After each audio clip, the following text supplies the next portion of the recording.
ನಾನಿವತ್ತು ಬಂದಿರೋದು ಶ್ರೀ ಗುರು ರಾಘವೇಂದ್ರ ಸ್ವಾಮಿ ಟೆಂಪಲ್ಗೆ. ಇಲ್ಲಿ ಪ್ರತಿ ಗುರುವಾರ ಮಿಸ್ ಮಾಡದೆ ಬರ್ತೀನಿ ನಾನು. ಇದು ಬೆಂಗಳೂರಲ್ಲಿ ಮಿನಿ ಮಂತ್ರಾಲಯ ಅಂತಲೇ ಫೇಮಸ್ ಆಗಿರೋ ಟೆಂಪಲ್ ಇದು. ಇದು ಯಾರಿಗಾರ ಅಡ್ರೆಸ್ ಬೇಕು ಅಂದರೆ ಮ್ಯಾಪಲ್ಲಿ ಕಾಮಧೇನು ಕ್ಷೇತ್ರ ಅಂತ ಟೈಪ್ ಮಾಡಿದ್ರೆ ಸಿಗುತ್ತೆ ಇದು. ಇಲ್ಲಿ ತುಪ್ಪದ ದೀಪ ಸಹ ಸಿಗುತ್ತೆ. 30 ರೂಪಾಯಿಂದ ಸ್ಟಾರ್ಟಿಂಗ್ ಏನೋ ಇರುತ್ತೆ. 5 ದೀಪಗಳೇನೋ ಕೊಡ್ತಾರೆ 30 ರೂಪಾಯಿಗೆ.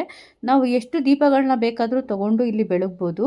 ಗುರುವಾರ ಬಿಟ್ಟು ಬೇರೆ ದಿನ ಯಾವತ್ತು ಬಂದರೂ ಇಷ್ಟೊಂದು ರಶ್ ಇರಲ್ಲ. ಇವತ್ತು ಮಾತ್ರ ಏನಿಲ್ಲ ಅಂದರೂ 1 ಅವರಿಂದ 1.5 ಅವರ್ವರೆಗೂ ಕ್ಯೂನಲ್ಲಿ ನಿಲ್ಲಬೇಕಾಗುತ್ತೆ, ಅಷ್ಟು ಜನ ಇರ್ತಾರೆ. ಯಾರಿಗೆ ತಾನೇ ಇಷ್ಟ ಇಲ್ಲ ಗುರು ರಾಘವೇಂದ್ರ ಸ್ವಾಮಿ ಅಂದರೆ. ಏನು ಕೇಳ್ತೀವಿ ಅನ್ನೋದಕ್ಕಿಂತ ಇಂಪಾರ್ಟೆಂಟಾಗಿ ನಮ್ಗೆ ಏನು ಬೇಕು ಅಂತ ಅರ್ಥ ಮಾಡಿಕೊಂಡು ದೇವರು ಕೊಡ್ತಾನೆ. ಅದಕ್ಕೋಸ್ಕರ ತುಂಬ ಖುಷಿಯಾಗುತ್ತೆ. ಎಕ್ಸ್ಪೆಷಲಿ ನೆಮ್ಮದಿ ಅಂತೂ ತುಂಬ ಚೆನ್ನಾಗಿ ಸಿಗುತ್ತೆ ಇಲ್ಲಿಗೆ ಬಂದರೆ. ತುಂಬ ಜನ ಬರ್ತಾರೆ ಮಿಸ್ ಮಾಡ್ದಲೇ ಪ್ರತಿ ಗುರುವಾರ. ಯಾರಿಗಾದರೂ ತೊಂದರೆ ಇದ್ದರೆ ಗುರು ರಾಘವೇಂದ್ರ ಸ್ವಾಮಿನ ನೆನ್ಕೊಂಡು ಬಂದರೆ ನಿಜವಾಗ್ಲೂ ಇಲ್ಲಿ ಈಡೇರುತ್ತೆ. ನನಗೂ ಸಹ ತುಂಬ ಎಷ್ಟೋ ಕೆಲಸಗಳು ಇಲ್ಲಿ ಬಂದಮೇಲೆ ಆಗಿದೆ. ಹಂಗಾಗಿ ಯಾರಿಗಾರ ಯೂಸ್ ಆಗಂಗಿದ್ರೆ ಆಗಲಿ ಅಂದ್ಬಿಟ್ಟು ಈ ದೇವಸ್ಥಾನನ ನಾನು ವೀಡಿಯೋ ಮಾಡಿದ್ದೀನಿ.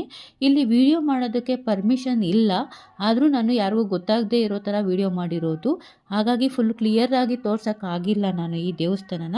ಈ ದೇವಸ್ಥಾನನ ಮಿನಿ ಮಂತ್ರಾಲಯ ಅಂತ ಯಾಕೆ ಕರೀತಾರೆ ಅಂದರೆ, ಇದು ದೇವಸ್ಥಾನ ಮಂತ್ರಾಲಯದಲ್ಲಿ ಯಾವ ಥರ ನಿರ್ಮಾಣ ಆಗಿದೆಯೋ ಅದೇ ಥರ ಇಲ್ಲಿ ದೇವಸ್ಥಾನವನ್ನು ಕಟ್ಟಿದ್ದಾರೆ ಒಳಗಡೆ.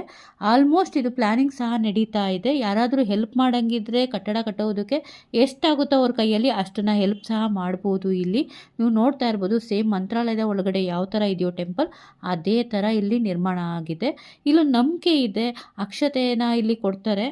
ಆ ಅಕ್ಷತೆಯನ್ನು ನೀವು ಏನಾದರೂ ಬೇಡಿಕೊಂಡು ಇಸ್ಕೊಬೋದು. ಅಂದರೆ ಸರಿ ಬಂದರೆ ಆಗುತ್ತಾ ಇಲ್ವಾ ಅಂತ, ಬೆಸ ಬಂದರೆ ಆಗುತ್ತೆ ಅಂತ, ಸರಿ ಬಂದರೆ ಇಲ್ಲ ಅಂತ ಅವರವರ ನಂಬಿಕೆ. ಕೆಲವ್ರು ಆ ಥರ ಅಂದ್ಕೊಂಡು ತಗೋತಾರೆ, ಕೆಲವ್ರು ನಾರ್ಮಲಾಗಿ ತಗೊತಾರೆ. ಇದೇ ಪ್ಲ್ಯಾನಿಂಗ್ ಮಾಡಿರೋದು ಶ್ರೀ ಗುರು ರಾಘವೇಂದ್ರ ಸ್ವಾಮಿಗೆ. ಯಾರಾದರೂ ಹೆಲ್ಪ್ ಮಾಡೋಂಗಿದ್ರೆ ಮಾಡಿ, ಒಳ್ಳೆ